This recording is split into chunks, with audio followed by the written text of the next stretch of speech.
What's up, my beautiful huggers and kissers? Today we're going to be talking about a very weird story, okay? So we're going to be talking about Jay-Z apparently, allegedly, sexually assaulting a 13-year-old child. Now, apparently these are actually false, and we're going to get to that in a second. So, a little bit ago, Jay-Z was initially accused by a 13-year-old or a 34-year-old woman, and now that in the year 2000, she was sexually assaulted by Diddy and Jay-Z. After this, initial story had hit the internet online, a lot of people jumped to the conclusion that this did initially happen. There were, many results, many tweets, and even, people like 50 Cent going on radio, initially talking about the situation. Now, pretense or after all this stuff had hit the fan, apparently a lot of the story that she had initially brought forth does not have the same consistencies as which the people around her actually conspiracize, because apparently her father doesn't even believe it. A lot of the story has like a gap in it. She's basically saying things of like almost describing the whole situation as if it was some sort of movie, which once that happens, it's kind of out the window. Apparently she also has autism, as we know, even though autism doesn't always indicate that somebody can be less intelligent, in some cases even more intelligent, but she does say that her mind is a storm, so the sort of inconsistency can be constituted from her mind being a storm, right? And I think a lot of people may have that sort of like overthinking, overbearing thought process in their brain. So we're going to look at some of the things that she goes into and alleges on, Jay-Z and Diddy, and see if they actually do have some sort of, truth in them, or if it's a bit of a mumbo jumbo. So let's look at it. Mother from Alabama who has filed a lawsuit 38, accusing Sean Diddy Combs and Jay-Z of raping her when she was 13 years old is speaking out to NBC News for the first time. She asked us not to reveal her identity. What made you want to come forward and talk today?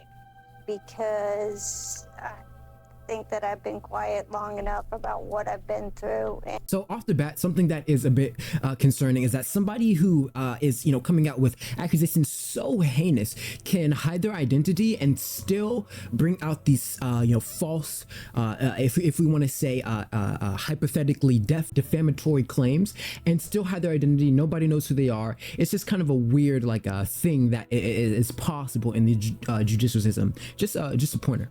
Hard enough to be quiet, but it's a chapter of my life that I'd like to close. An NBC News review of her account found inconsistencies with her allegations. She says that she went to the MTV Video Music Awards in 2000 to catch a glimpse of her favorite celebrities. You weren't scared to be all alone? No, with having autism is like feeling like you live your life in a shatterproof drug ball. Okay, so here she goes and says that, she was at the VMAs, and that the concern was that somehow her autism plays into the fact that she wasn't able to articulate this, 24 years before, so I think I can talk about this in some instance, because I do have what you would consider undiagnosed ADHD. Now, I have a whole video going into this. I think it's pretty obvious that I have it to a certain extent. So a personal anecdote, and ADHD and autism sort of have like an overlapping diagram. The ADHD that I have is a tentative distraction sort of disorder, where it's a dopamine reach, where I'm always searching for something new, and I think that they both overlap in some instance. In an ADHD case, though, it's more so I'm always searching for something. In an autism aspect, I think it's a more detailed thing where you sort of descriptively define things a little bit more in depth than someone can conceive. And I think that in that case, that's sort of like, and this is just a personal thing. This is why I more often than not, compared to like your average or typical, I have like a higher IQ. It's because it's a sort of direct connection. Like I'm always detailing something directly, and I'm trying to get to like the deep root of things. In her instance, okay, so if she's describing the story, we can infer that she has a very descriptive story, but that doesn't always mean the story's true. If she's, using the complacency in her sort of neurogenetic or divergence to, I guess, be a coping mechanism in her story or her allegations or what she anecdotally believes to be true, it's a sort of derivative of the sort of cautionary tale that we should believe what she's saying as ultimately objective reality. Now, the fact that the story bases off of the fact that she's supposed to be, she's 13 years old, and she's also at the VMAs, which what 13-year-old is at the VMAs? Okay, so let's say she's 13. Who took her to the VMAs, etc. Ultimately, she arrives at the VMAs. Somehow she's at a party with a bunch of adults by herself. She then ultimately ends up in a room with adults by herself. Just a lot of things just don't make sense in a practical sense. It doesn't mean that they can't be true, but practically these things don't add up. She then ultimately ends up with a drink that is meant for adults, and apparently the fluidity in the drink contained what we would consider some sort of roofie mechanism to dispel her body from being able to act upon if she was sober or not under the influence. And so when we look at this, it starts to not make sense once you start to break down everything that seems practical and based in some sort of reality. So we're gonna let her continue, but just sort of the blatant inconsistencies are sort of adding up into what you can consider critical thinking. The world's on fire. The fire is inside the ball with you, but there's no way for you to get out. In addition to having autism, the woman says she suffered a head injury. The night of the 2000s VMAs, she says a friend drove her from Rochester, New York to Manhattan, a more than 5-hour drive. Her attorney provided NBC News with the name of the friend who has since died. The woman... So it wasn't her father, it was her friend, apparently. Okay. ...says she spoke to Combs's limo driver, who offered her a ride to an after party.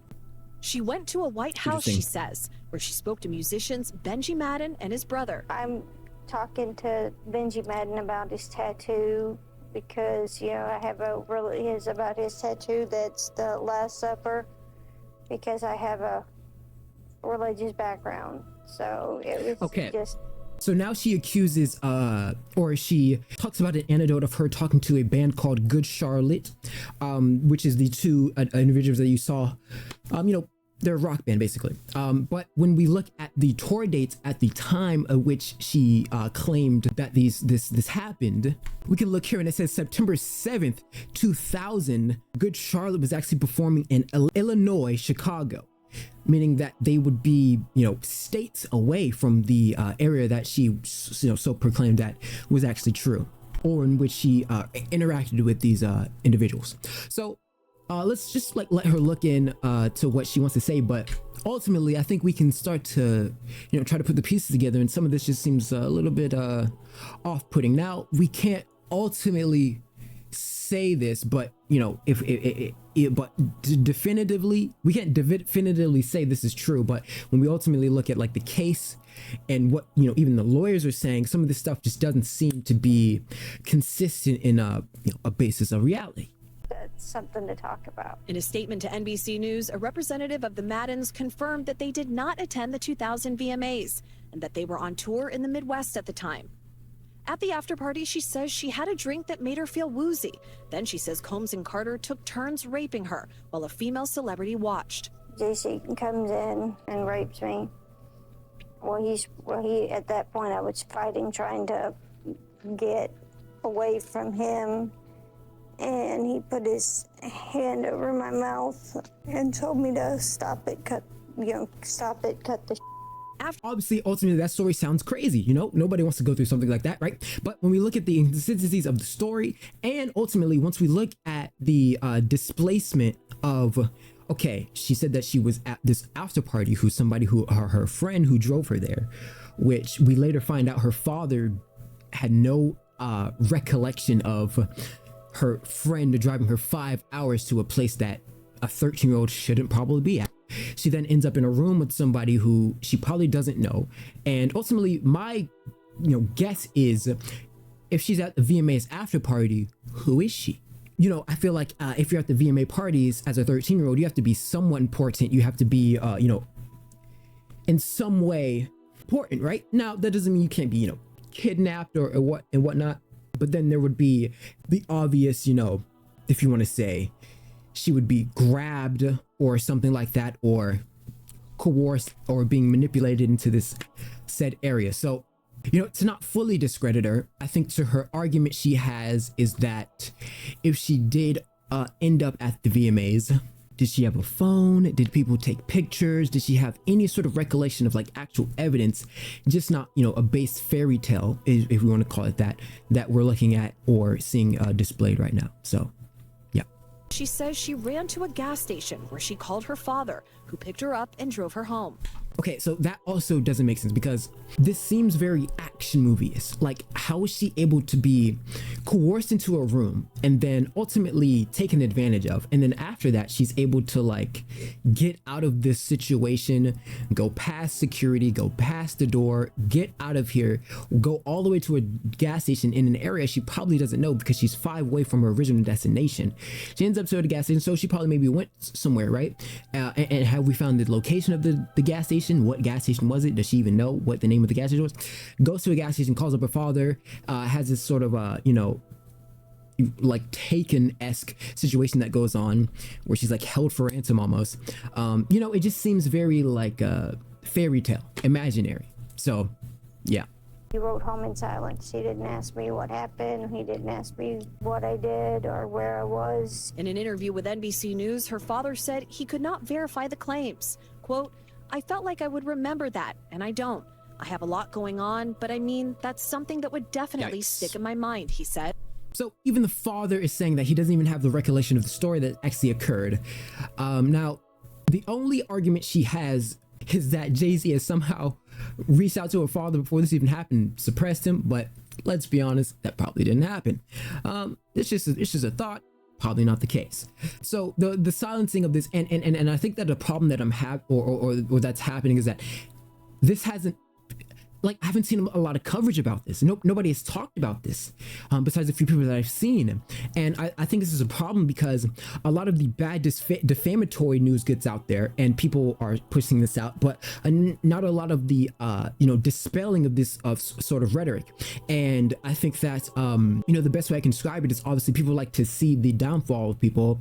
Once they bring you up, they like to see the downfall. And I think that, I ultimately didn't even get, I didn't know about this until I did some further research and figured out that a lot of this actually was inconsistent. So before I even did research, I was still under the influence that this actually occurred. I think this is, a huge problem that's happening right now, but that does not mean that, figures like Diddy are, completely innocent of their wrongdoing that possibly may allegedly have occurred. That doesn't mean that, each one of these people are perfect or any of that, but this can be another defamatory case, whether they're trying to get money or they're trying to get some sort of recollection from the individual that they're accusing. When we asked the woman about the contradictions in a phone interview on Friday, she said that she stands by her statements. "I have made some mistakes," she said. "Honestly, what is the clearest is what happened to me." The inconsistencies in her account of an incident alleged to have happened 24 years ago does not necessarily mean the allegations are false. The accuser's attorney, Tony Busby, said, "Because we have interrogated her intensely, she has even agreed to submit to a polygraph. This has been extremely distressing for her, to the point she has experienced seizures and had to seek medical treatment due to the stress." In a statement to NBC News, Sean Carter said, "This incident didn't happen, and yet he filed it in court and doubled down in the press. True justice is coming. We fight from victory, not for victory." Is any part of you scared coming out against such powerful people? Yeah, I'm scared of what could happen, but I'm more afraid of letting it eat me alive from the inside out than I am of,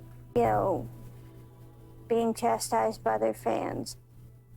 All right, Chloe Malas, statement from Jay-Z. What else are you hearing from him and his team? Yes, so his attorney said that they're going to ask the court to, quote, dismiss this frivolous case. And also moments ago, we heard from Diddy's legal team, and I want to read you some of what they said. They said, quote, "This is the beginning of the end of this shameful money grab." And remember, he remains behind bars at Brooklyn's Metropolitan Detention Center, and his criminal trial begins in May. All right, very thorough reporting there. Chloe, thank you so much for that. Okay, so I think we can ultimately somewhat conclude that even though the decision is not actually, you know, definitive yet, we can ultimately conclude that there's a lot of inconsistent nuance in her story. I think that ultimately, even though this is a possibly false story, that does not mean that what Diddy has done in the past or what Jay-Z may have done in the past is not, you know, it doesn't discredit anything else that they could be possibly accused of. This could be just some sort of a symbiotic money grab, you know, sort of like pile on dogpiling virtue to try to kind of put herself in the midst of this situation. Maybe she was around the VMAs and maybe she saw Diddy or something like that. Maybe she was in the area, but ultimately, I don't want to you know, fully discredit what was being brought forth, but the inconsistencies make this sort of immeasurable in the instance of trying to complete a defamation case. She could possibly just been involved in proximity, but the instance where even her, you know, relatives are not you know, fully aware of the story, the inconsistency of you know, her dispel of her credibility, anecdotally being via her if you want to say disorder of autism. These things can not ultimately, that doesn't mean that, you know, she's ultimately wrong, but it can be a disdain in that she's not completely aware of what's happening due to maybe some sort of distraction that could be you know, sort of a catalyst in why her story does not add up. It can be a dichotomous deficiency, if you want to say. So, you know, we'll have to see if that actually is the case, but right now I think that this is a very inconsistent story, and I don't think that it has much rooting in actual truthful notions. So ultimately, I mean, that's it. That's the story. So with that being said, it's gonna wrap us up for today. To all my huggers and kids out there, be great, be beautiful, and stay safe out there. So with that being said, this is gonna wrap us up for today. I'll see you when you're older. Peace.